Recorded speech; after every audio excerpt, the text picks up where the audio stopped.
¿Cómo le va? Mucho gusto. Voy a pasar a presentarlo. El doctor es médico psiquiatra especializado en gerontopsiquiatría. Fue nombrado miembro del Royal College of Psychiatrists en el año 2005. Actualmente se desempeña como jefe de gerontopsiquiatría, y es jefe de la clínica de memoria en INECO, que es el Instituto de Neurología Cognitiva en Argentina. Gracias por estar acá. Si usted está listo y está todo ok, lo invito a comenzar. Muy bien. Bueno, buenas noches a todos. Muchísimas gracias por estar presentes en esta última jornada. Y en especial quería agradecer al laboratorio Megalabs por dejarme participar en este tan importante evento científico para toda Latinoamérica, donde ya hay inscriptos más de 20.000 personas. Así que comencemos. ¿Y de qué les voy a hablar? Les voy a hablar del problema del problema, la hipótesis etiológica del problema, las soluciones para el problema basadas en la evidencia y en las conclusiones del problema. Y estoy seguro que ustedes están pensando, ¿qué está diciendo este señor? El problema del problema, un trabalenguas, y están todos mirándome con esta cara. Bueno, espero que a lo largo de la presentación puede quedarles un poco más claro cuál es este problema del problema. Y para empezar, entonces, vamos a ver cuál es el problema. El problema es el trastorno depresivo mayor. ¿Y por qué es un problema? Porque es el trastorno mental más frecuente. Solo en las Américas hay 48 millones de personas con trastorno depresivo mayor. Imagínense que todo Uruguay y toda Argentina está lleno de personas que lo único que tienen es un trastorno depresivo mayor. Y en el mundo hay 322 millones de personas con trastorno depresivo mayor. Este número es tan importante que si tomamos todas las personas con COVID en el mundo desde que comenzó la pandemia, son 167 millones de personas. Es decir, que hay el doble de personas con trastorno depresivo mayor en el mundo que personas con COVID desde que comenzó la pandemia. Además, digamos, cuando la OPS nos decía que los trastornos afectivos serán considerados como una verdadera epidemia en América Latina y el Caribe a partir del año 2000, nosotros nos sonreíamos un poco, pero vemos que los números no mienten. Y verdaderamente el trastorno depresivo mayor es una epidemia de una importancia que no tiene límites para América Latina y el Caribe. Inclusive, el trastorno depresivo mayor es la causa principal de pérdida de salud por años de vida con discapacidad. Es la enfermedad que más causa pérdida de salud por años vivido con esa enfermedad. Y es en el mundo la enfermedad que más causa esta situación y principalmente esto se ve en la región de las Américas. Además, el trastorno depresivo mayor solo es diagnosticado y tratado adecuadamente en 1 de cada 5 personas. Es decir, en 20 personas solamente el trastorno depresivo mayor es tratado y diagnosticado adecuadamente. El trastorno depresivo mayor es la causa principal de suicidio y el trastorno depresivo mayor empeora la evolución de cualquier otra afección médica. Tenemos los famosos estudios publicados en el Lancet y en el JAMA, donde los pacientes que tenían un infarto agudo de miocardio y estaban deprimidos tenían una peor evolución que los pacientes que tenían el mismo infarto agudo de miocardio pero no estaban deprimidos. Inclusive los pacientes con cáncer de mama que estaban deprimidos tenían una mortalidad más elevada que los pacientes que tenían la misma estadificación del cáncer de mama pero sin estar deprimidos. Entonces, el problema es el trastorno depresivo mayor, el problema es por la incidencia y la afectación que tiene esta enfermedad en distintos niveles de la salud pública y fundamentalmente porque empeora la evolución de todas las otras enfermedades que nos pueden suceder. Entonces, si ese es el problema, ¿cuál es el problema del problema? Ahí tenemos de vuelta mi cara del problema del problema. Y el problema del problema es la resistencia al tratamiento en las personas que tienen un trastorno depresivo mayor. Me refiero a la resistencia al tratamiento cuando una persona recibe un tratamiento por dosis y tiempo adecuado para el trastorno depresivo mayor y no responde. Cada vez sabemos más que eso es la regla más que la excepción. Sabemos que hay una remisión menor al 30% al primer tratamiento con antidepresivos en una persona con trastorno depresivo mayor. Esto lo sabemos desde el famoso estudio STAR-D en el año 2006, donde los pacientes con trastorno depresivo mayor eran tratados con citalopram y si no respondían a ese tratamiento, eran sustituidos por otro antidepresivo o eran asociados con otro antidepresivo o con terapia cognitiva conductual o eran potenciados con algún fármaco de otra familia. Y como podemos ver, la remisión fue siempre del 30% o menor. A medida que uno tenía la primera resistencia al tratamiento, las posibilidades de remisión eran menor. Así que en todos los niveles hay una remisión menor al 30%. Esto tiene grandes implicancias a niveles económicos, como nos muestra este estudio de Harvard, donde las personas que eran resistentes a más de un tratamiento, los costos económicos de esta enfermedad aumentaban linealmente. Y al igual que ustedes saben, los costos afectivos para las personas que tienen esta enfermedad y la familia son inmensos. Entonces, el problema es la resistencia al tratamiento, el problema es el trastorno depresivo mayor. ¿Y por qué tenemos este problema del problema? Mi idea de por qué tenemos este problema del problema, les voy a pedir que se imaginen que volvemos a la facultad y viene el rector a darnos una clase y nos dice: queridos alumnos, alumnas, hoy vamos a ver la enfermedad que es más prevalente y les quiero decir que los síntomas que presenta esta enfermedad puede ser hipotermia o hipertermia, taquicardia o bradicardia, diarrea o constipación, y me imagino que todos ustedes están mirando como cuando hablaba un profesor y nosotros no entendíamos mucho lo que quería decir, y el profesor nos dice, bueno, además de tener estos síntomas que son totalmente contraintuitivos, también no importa si tiene estos síntomas, el tratamiento va a ser el mismo para esta enfermedad. Y bueno, y aunque ustedes no lo crean, un poco de eso pasa con el diagnóstico de la depresión. Si nosotros vemos los criterios del DSM-5, una persona puede tener un trastorno depresivo mayor cuando tiene pérdida de peso o aumento de peso, insomnio o hipersomnia, agitación psicomotora o enlentecimiento psicomotor. Puede tener una depresión teniendo todos estos síntomas opuestos. El problema del diagnóstico del trastorno depresivo mayor es tan importante que cuando se realizaron los estudios de campo del DSM-5 para ver cuál era la correlación entre los profesionales para diagnosticar a una persona que tiene trastorno depresivo mayor, solamente 3 de cada 10 médicos se pusieron de acuerdo que esa persona tenía un trastorno depresivo mayor. O sea que el índice kappa de correlación es de 0.3, que es muy, muy bajo. Entonces, todos sabemos que actualmente el diagnóstico de trastorno depresivo mayor es verdaderamente un cadáver que tenemos en el armario de nuestra casa de la psiquiatría. El otro problema que tenemos con el diagnóstico es que actualmente en el DSM-5 se consideran los especificadores del trastorno depresivo mayor como los síntomas mixtos, los síntomas psicóticos, los síntomas atípicos, los síntomas catatónicos, como parte de una misma enfermedad que se llama trastorno depresivo mayor, que tiene diferentes especificadores.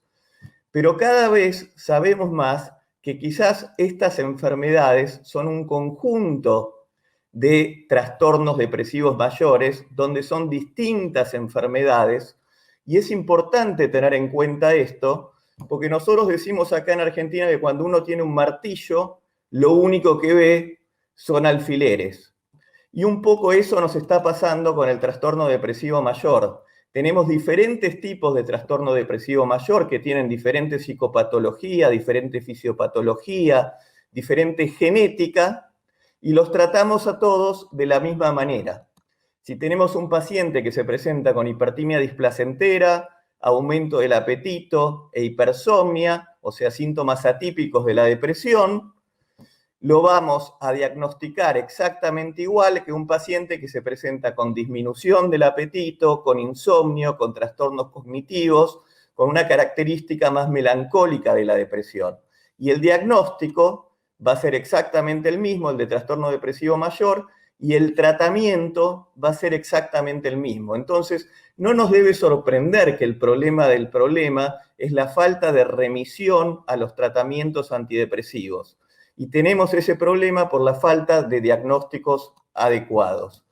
Y yo creo que también uno de los factores que impactan más en estos problemas del diagnóstico y de la taxonomía es que utilizamos actualmente todavía muy poco los biomarcadores en el trastorno depresivo mayor. Me refiero a biomarcadores como elementos biológicos que nos permitan clasificar distintos tipos de depresión o distintos tipos de pronóstico en relación al tratamiento del trastorno depresivo. Todos sabemos que en la depresión hay una abnormalidad en el funcionamiento del eje hipotálamo, hipofisario, adrenal. Eso provoca una activación del sistema inmune con una tormenta de interleuquina 1, interleuquina 6, factor de necrosis tumoral, con una disminución del factor neurotrófico derivado del cerebro, que produce también una excitotoxicidad por glutamato y que causa daño neuronal.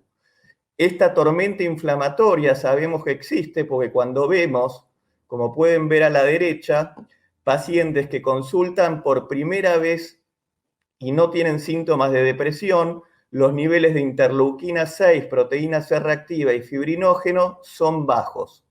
A medida que consulta más frecuentemente y sigue el paciente deprimido, van aumentando cada vez los niveles de interleuquina 6, proteína C reactiva y fibrinógeno. Incluso sabemos actualmente que los pacientes que no responden al tratamiento antidepresivo tienen niveles similares y altos de proteína C reactiva a un paciente que no fue tratado para la depresión. Inclusive estos marcadores inflamatorios como la proteína C reactiva nos ha permitido en los últimos años saber que personas que están con un trastorno depresivo mayor y tienen niveles bajos de proteína C reactiva van a responder bien al escitalopram, pero si esa persona tiene niveles altos de proteína C reactiva y está deprimida, no va a responder al escitalopram y sí va a responder a la nortriptilina. Entonces, el problema del problema está en la resistencia al tratamiento y la causa que yo creo de este problema del problema es cómo clasificamos a la depresión y cómo todavía no contamos con biomarcadores y formas de diagnóstico que nos permitan separar los distintos tipos de depresiones y el pronóstico que va a tener por el tratamiento que le vamos a dar.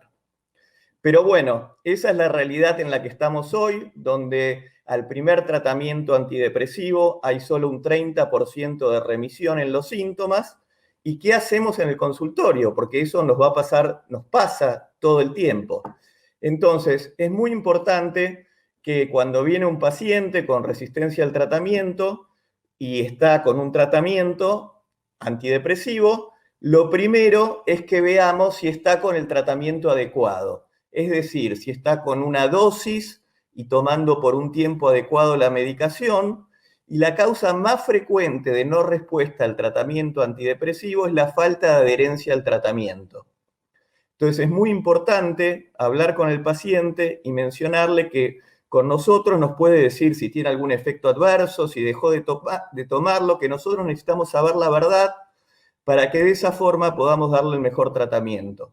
Muchas veces incluso es necesario dosar los niveles del antidepresivo para ver si realmente está cumpliendo con el tratamiento o no. Si este no es el caso de la resistencia al tratamiento, está con dosis adecuada, por tiempo adecuado y con la adherencia adecuada, lo segundo que tenemos que pensar es si la no mejoría del trastorno depresivo se debe a efectos adversos de nuestro propio tratamiento. Esto se ve muy claramente en la esquizofrenia, donde los pacientes eran tratados sobre todo con antipsicóticos típicos y aumentaban los síntomas negativos asociados a la esquizofrenia, y uno pensaba que la persona no estaba respondiendo al tratamiento. En realidad no es que no estaba respondiendo, sino que no tenía efectos adversos secundarios a la medicación que le causaban los síntomas negativos. Hay algunos antidepresivos que tienen este mismo tipo de efectos adversos y uno puede pensar que la persona no está mejorando, pero en realidad lo que está teniendo es efectos adversos al tratamiento. Si esto no es el caso, lo que hay que considerar es si no está respondiendo al tratamiento porque la persona tiene otras comorbilidades que le están influenciando sobre la respuesta al tratamiento. Por ejemplo, si una persona tiene un consumo problemático de alcohol, va a ser muy difícil que responda al tratamiento hasta que esa comorbilidad no sea adecuadamente tratada. Lo mismo sucede si los factores psicosociales siguen irrumpiendo en la clínica del paciente. Si un paciente está con un trastorno depresivo mayor y que fue precipitado por un abuso y esas situaciones de abuso se mantienen, entonces va a ser muy difícil que esa persona responda al tratamiento. Y por último, y quizás lo más importante de todo, porque es la segunda causa de resistencia al tratamiento, es realizar un diagnóstico adecuado. Si yo comprobé las cuestiones anteriores que mencioné y la persona sigue sin responder al tratamiento, lo que yo tengo que pensar es si realmente esa persona tiene un diagnóstico de trastorno depresivo mayor. Como nos decía Gaemi ya en el año 2016, Gaemi es uno de los psiquiatras más lúcidos de nuestra época, y él nos decía que si tenemos un paciente que se presenta con un episodio depresivo, tenemos que tener una jerarquía en el orden que tenemos para hacer los diagnósticos diferenciales. Entonces, si tenemos una persona que se presenta con un episodio depresivo mayor, el primer diagnóstico que tenemos que hacer es si ese episodio depresivo mayor no es secundario a una enfermedad médica. El segundo diagnóstico diferencial que tenemos que hacer es si ese episodio depresivo mayor no es secundario a un trastorno bipolar y no a un trastorno depresivo mayor.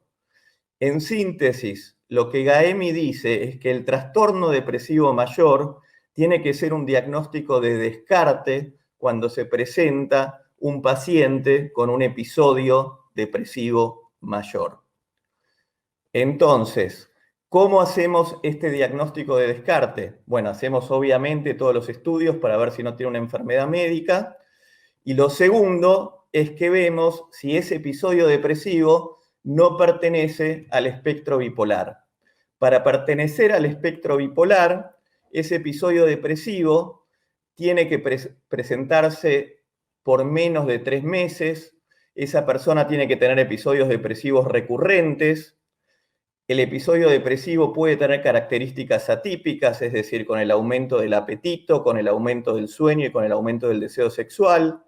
Puede tener síntomas psicóticos, tiene que haber comenzado antes de los 25 años, puede ser un episodio de comienzo posparto, o ese episodio depresivo tiene una respuesta que se agota al tratamiento, es decir, se presenta el paciente con un episodio depresivo, lo empezamos a tratar con un antidepresivo, a las 3 semanas el paciente presenta una remisión completa, lo volvemos a citar 3 semanas después y volvieron los síntomas y no hubo ningún cambio en las circunstancias psicosociales ni ningún cambio en la dosis de medicación, y el paciente, sin embargo, tuvo un agotamiento de la respuesta al antidepresivo. Si la depresión que tiene esa persona en la primera consulta tiene estas características y la persona tiene una historia familiar de primer grado de trastorno bipolar o el antidepresivo le indujo una manía o una hipomanía, nosotros automáticamente tenemos que pensar que posiblemente ese episodio depresivo mayor pertenezca a un trastorno bipolar y no sea parte de un trastorno depresivo mayor. Y como les dije, esta es la segunda causa más frecuente de resistencia al tratamiento. Entonces, ya sabemos cuál es el problema del problema, Ya sabemos cuál es la hipótesis para este problema y ahora vamos a tratar de solucionar este problema. Entonces, el año pasado se publicó este consenso argentino sobre el diagnóstico y tratamiento del trastorno depresivo mayor resistente al tratamiento, que es el último consenso en idioma español y que realmente fue realizado con todos los criterios, con niveles de efectividad, con niveles de correspondencia, así que cumple todos los criterios para hacer un muy buen consenso. Y básicamente, cuando se refiere al tratamiento de la depresión resistente al tratamiento, el ser o no ser, la pregunta que se hacen es, ¿qué debo hacer con una persona que no responde al primer tratamiento antidepresivo? ¿Cambio ese antidepresivo por otro? ¿Combino ese antidepresivo con otro antidepresivo? ¿O potencio ese antidepresivo con otra familia de fármacos? Entonces, para tenerlo claro, cuando decimos que alguien no responde al tratamiento, es decir, que hay una disminución de los síntomas menor al 25% de los síntomas que venía teniendo. En ese caso, las guías lo que recomiendan es sustituir el antidepresivo por un antidepresivo con un mecanismo de acción diferente. O sea que si hay menos del 25% de respuesta, el tratamiento va a ser la sustitución. Si la respuesta es parcial, es decir, que hay una disminución de entre el 25 y el 50% de los síntomas depresivos, las opciones van a ser optimizar el tratamiento antidepresivo, es decir, llegar a dosis máximas de ese antidepresivo, combinar ese antidepresivo con otro o potenciar ese antidepresivo con un fármaco de otra familia. Y si la remisión es parcial, es decir, que la respuesta es mayor al 50% de los síntomas depresivos, pero el paciente se mantiene con síntomas subsindrómicos, el más frecuente son los síntomas cognitivos, que es el factor más importante para que la persona vuelva a tener otro episodio depresivo, las opciones también son optimizar, combinar o potenciar. Entonces, comencemos qué hacer cuando no hay ningún tipo de respuesta al tratamiento.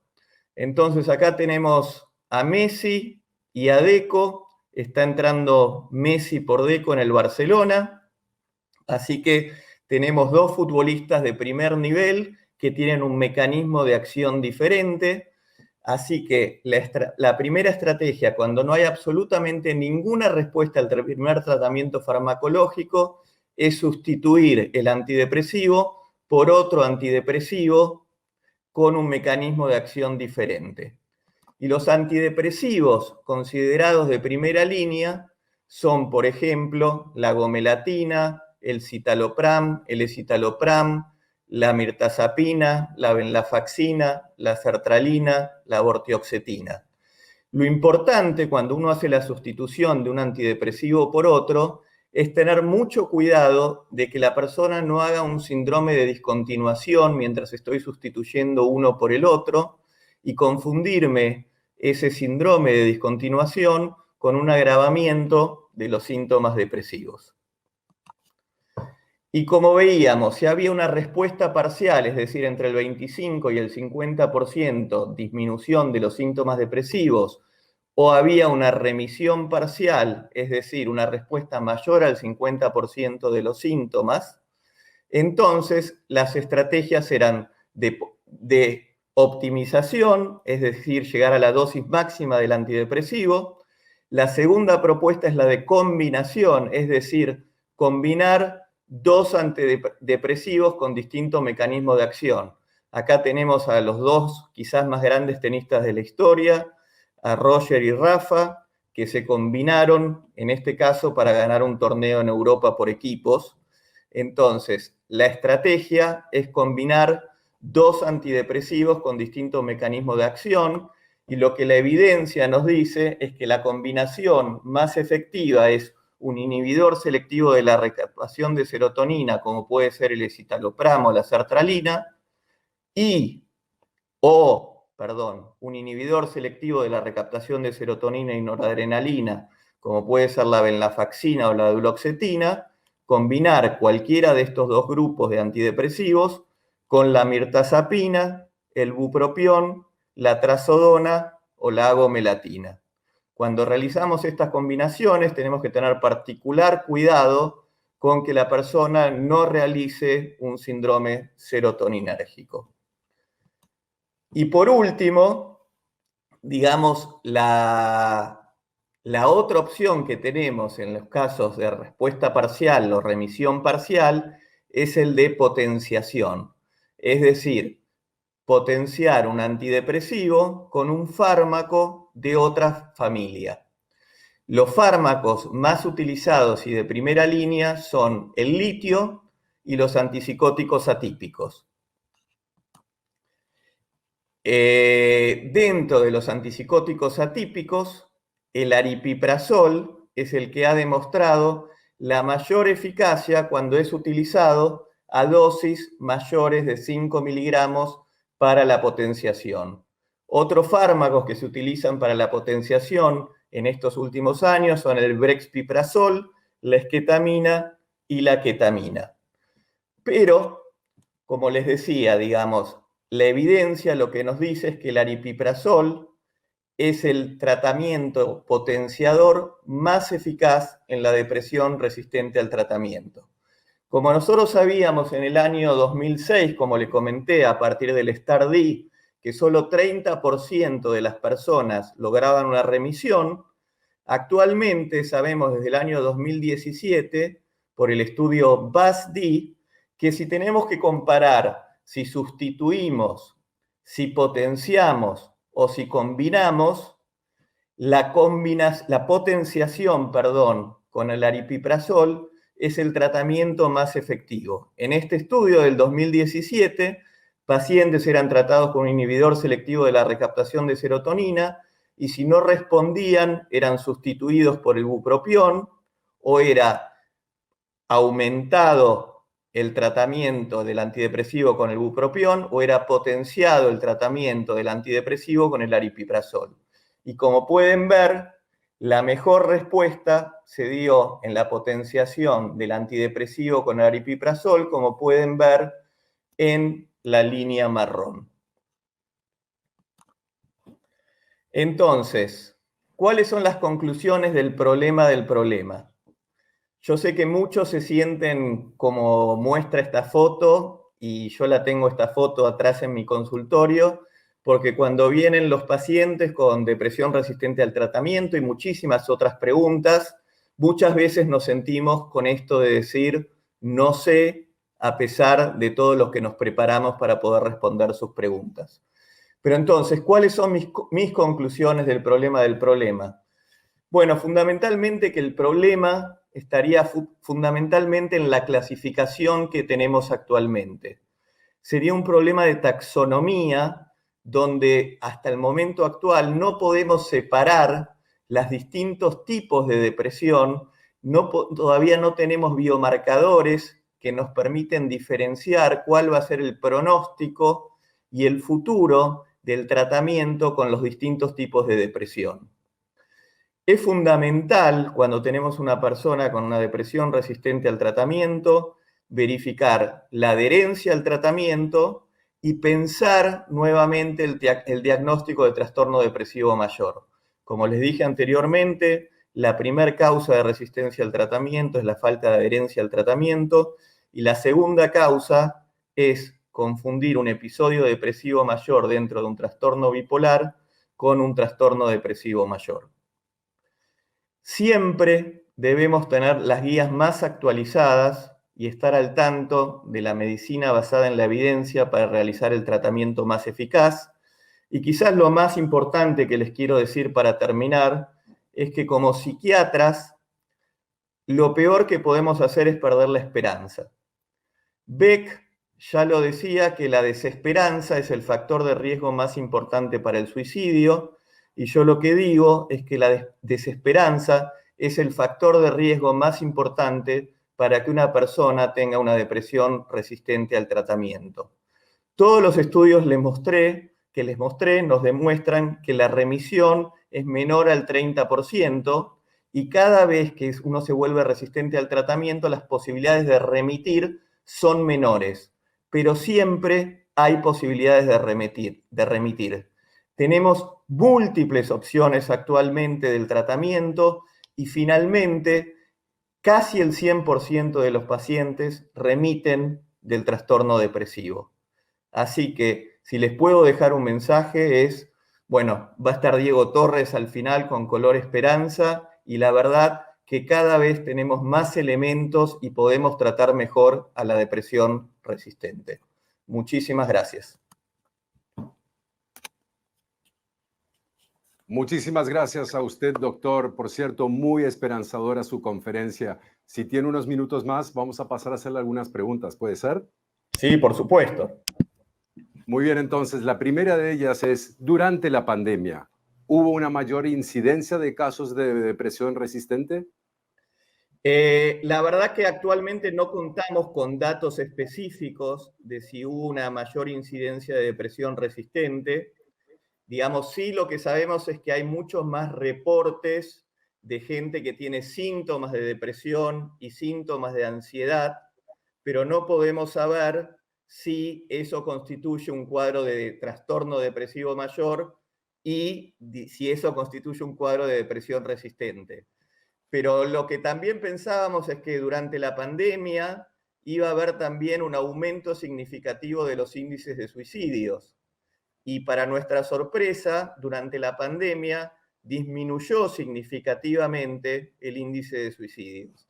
Así que muchas veces las teorías que tenemos de las cosas que van a pasar no siempre se ven reflejados en la realidad y tenemos que, como veíamos acá, un poco pensar por qué pasan esas cosas que no pensamos que van a pasar. Muy sorpresivo ese último dato. La siguiente pregunta sería, ¿cuál es el rol de la terapia electroconvulsiva en la depresión resistente?